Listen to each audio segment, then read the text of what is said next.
Assalamualaikum warahmatullahi wabarakatuh. Halo semuanya. Gimana nih kabarnya? Sudah siap untuk belajar hari ini? Setiap manusia selalu mengalami perubahan sepanjang hidupnya. Dari saat kita lahir hingga kita dewasa, tubuh kita semakin bertumbuh, pikiran kita semakin berkembang, dan emosi semakin matang. Tapi, pernah nggak sih kalian bertanya, gimana sih proses ini terjadi?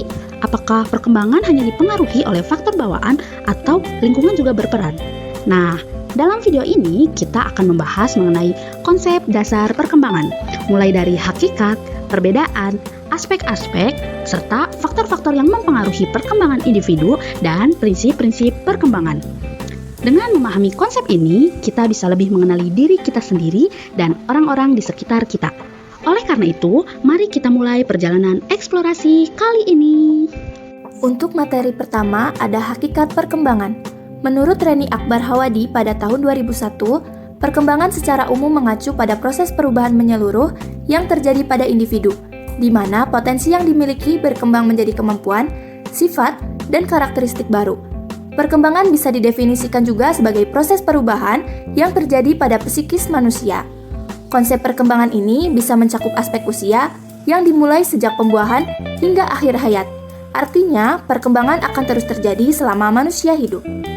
Materi selanjutnya yaitu mengenai perbedaan pertumbuhan dan perkembangan. Jadi, secara sederhana, Faizah pada tahun 2020 menjelaskan bahwa pertumbuhan diartikan sebagai suatu proses bertambahnya tinggi, volume, atau massa tubuh pada makhluk hidup. Proses ini bersifat kuantitatif atau dapat diukur dan dihitung dengan angka. Lalu, Danim pada tahun 2017 menjelaskan bahwa perkembangan merupakan perubahan secara bertahap dalam kemampuan, emosi, dan keterampilan yang terus berlangsung hingga mencapai usia tertentu. Proses ini bersifat kualitatif atau tidak dapat diukur dan dihitung dengan angka. Nah, untuk mempermudah kita dalam mengingat apa sih perbedaan pertumbuhan dan perkembangan, kita bisa melihatnya pada tabel berikut ini.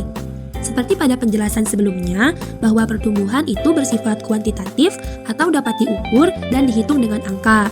Oleh karena itu, kita bisa melihat pertumbuhan pada perubahan fisik seseorang yang dapat diukur menggunakan alat ukur tertentu, seperti berat badan dan juga tinggi badan.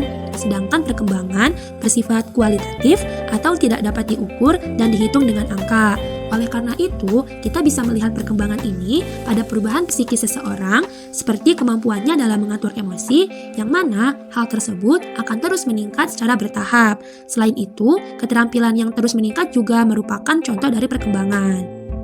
Materi selanjutnya mengenai aspek perkembangan. Ada beberapa aspek perkembangan, diantaranya 1. Aspek fisik dan motorik. Aspek fisik dan motorik merupakan aspek yang berpengaruh dengan perkembangan fisik dan motorik. Contohnya, seorang anak usia 2 tahun yang sudah bisa berjalan. Berarti aspek perkembangan motoriknya sudah berkembang, yaitu motorik kasar. Dari yang tadinya belum bisa berjalan, saat ini sudah bisa berjalan. Lalu, yang kedua, aspek kognitif atau intelektual. Aspek kognitif atau intelektual merupakan aspek yang berpengaruh pada kemampuan berpikir seorang anak, seperti anak sudah bisa mengingat, anak sudah bisa bertanya, anak sudah bisa memecahkan masalah. Ketiga, aspek perkembangan sosial. Aspek perkembangan sosial merupakan aspek yang berpengaruh pada interaksi seorang individu dengan masyarakat atau lingkungannya, di mana kemampuan itu merupakan kemampuan seperti bergaul, bekerja sama, memahami norma sosial, aturan-aturan di masyarakat, serta bisa membangun hubungan dengan teman sebaya ataupun dengan orang dewasa. Keempat, aspek perkembangan bahasa. Aspek perkembangan bahasa merupakan aspek yang berkaitan dengan kemampuan berkomunikasi, baik secara verbal maupun non-verbal. Aspek perkembangan bahasa ini seperti anak sudah bisa mengetahui kosakata baru, anak sudah bisa berbicara dengan jelas, anak sudah bisa memahami bahasa lisan maupun tulisan.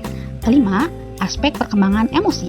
Aspek ini berkaitan dengan kemampuan mengenali, mengungkapkan, dan mengendalikan emosi.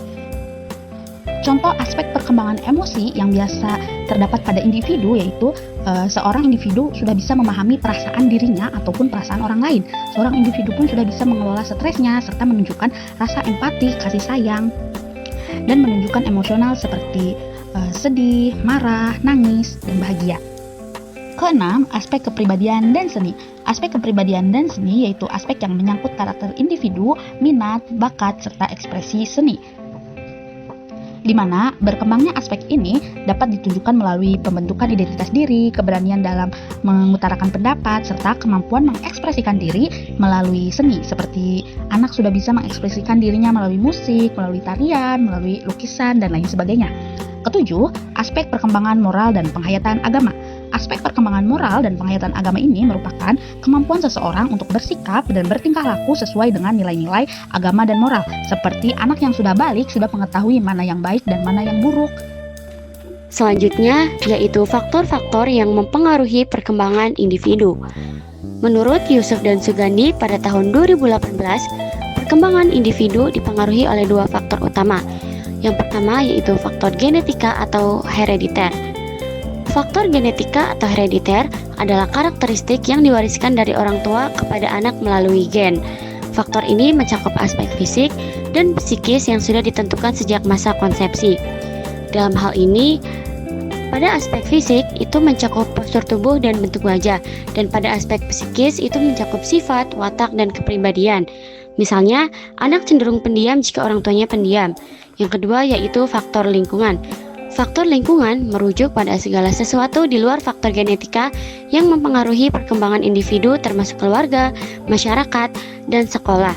Lingkungan memainkan peran penting karena membentuk pola pikir, kebiasaan, dan karakter seseorang melalui interaksi sehari-hari. Selanjutnya yaitu prinsip-prinsip perkembangan. Menurut Yusuf dan Sugandi pada tahun 2018, terdapat 6 prinsip perkembangan. Yang pertama yaitu perkembangan berlangsung seumur hidup atau never ending, di mana perkembangan individu terus terjadi dari lahir hingga tua, mencakup aspek fisik dan psikis. Yang kedua yaitu semua aspek perkembangan saling mempengaruhi. Di dalam hal ini, perkembangan fisik, intelektual, emosi, sosial, dan bahasa saling berhubungan. Jika satu aspek terganggu, aspek lainnya bisa ikut terpengaruh. Yang ketiga, perkembangan mengikuti pola tertentu. Setiap tahap perkembangan terjadi secara bertahap dan menjadi dasar bagi tahap berikutnya, seperti perkembangan bahasa yang dimulai dari ocehan hingga berbicara lancar. Yang keempat yaitu setiap aspek berkembang dengan kecepatan berbeda. Misalnya, otak berkembang pesat di usia 6-8 tahun, sementara pertumbuhan fisik lebih dominan di masa remaja. Yang kelima yaitu setiap tahap perkembangan memiliki ciri khas. Nah, dalam hal ini, anak kecil cenderung eksploratif dan aktif, sementara remaja mulai mandiri dan mencari jati diri. Dan yang terakhir, yaitu setiap individu mengalami perkembangan dalam tahapan tertentu. Sesuai dengan Al-Quran, Quran Surat Al-Hajj dan Ghafir, manusia melewati fase kanak-kanak, dewasa, dan tua, meski pencapaiannya bisa berbeda-beda. Pada pembahasan kita kali ini yaitu perkembangan merupakan proses perubahan yang menyeluruh yang mencakup berbagai aspek seperti kemampuan, sifat, dan karakteristik baru pada individu. Sedangkan pertumbuhan lebih berfokus pada perubahan fisik yang didapat yang diukur dengan angka seperti peningkatan berat badan dan tinggi badan. Aspek perkembangan meliputi fisik, motorik, kognitif, sosial, bahasa, emosional, kepribadian, serta moral dan penghayatan agama. Faktor yang mempengaruhi perkembangan individu terdiri dari faktor genetik yang diwariskan oleh orang tua dan faktor lingkungan seperti keluarga, sosial, dan sekolah yang memainkan peran penting dalam membentuk karakter dan perkembangan seseorang. Prinsip perkembangan menunjukkan bahwa proses ini berkelanjutan, saling mempengaruhi antara aspek dan mengikuti pola tertentu, dengan setiap individu mengalami tahap perkembangannya normal di mana setiap fase memiliki ciri khasnya. Nah, itulah pembahasan materi kita hari ini. Sekian dari kami, kurang lebihnya mohon maaf. Wabillahi taufiq wal hidayah. Wassalamualaikum warahmatullahi wabarakatuh.